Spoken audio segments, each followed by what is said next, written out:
Hi, welcome to IMS 2023 in San Diego. My name is Matthew Diesner, Director of Sales for the organization. What we're going to be talking about at this station today is our Boonton power sensors and how they are used in RF amplifiers. Everything that the organization is doing is in the RF physical layer.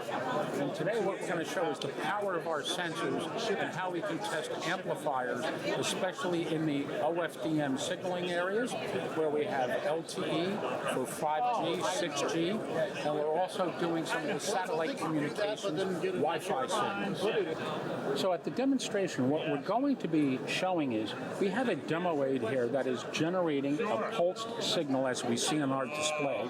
So we're putting 40 gigahertz of white Gaussian noise, which can represent OFDM. So what we're looking at is, in this device, is a 14 dB gain amplifier. We have the pulse with the noise on it. This is the input into the amplifier. This is the output of the amplifier.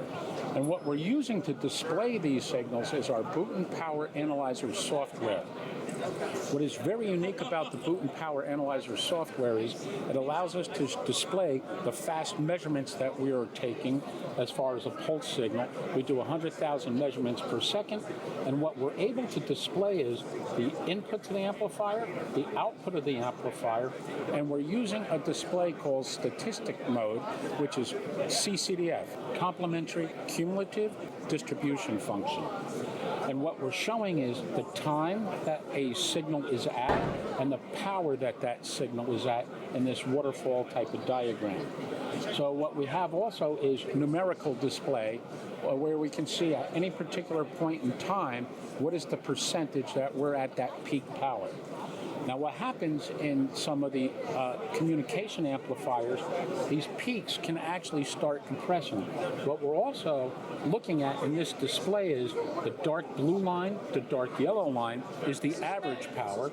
The top lines are actually the peak excursions that we're seeing from the OFDM. So here in this amplifier, if I start removing attenuation into the amplifier, I will overdrive the amplifier and then thereby increasing the power on both levels, but now I'm clipping my peak power in the amplifier.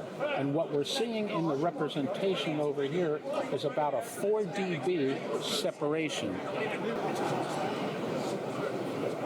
If I don't want to I can add some attenuation and we'll see the response of where the amplifier now starts producing. As we see, our compression is reduced. What that can do is you can find the sweet spot for the operation of your amplifier. And this is part of the RF physical layer testing. This is important for communications of all devices.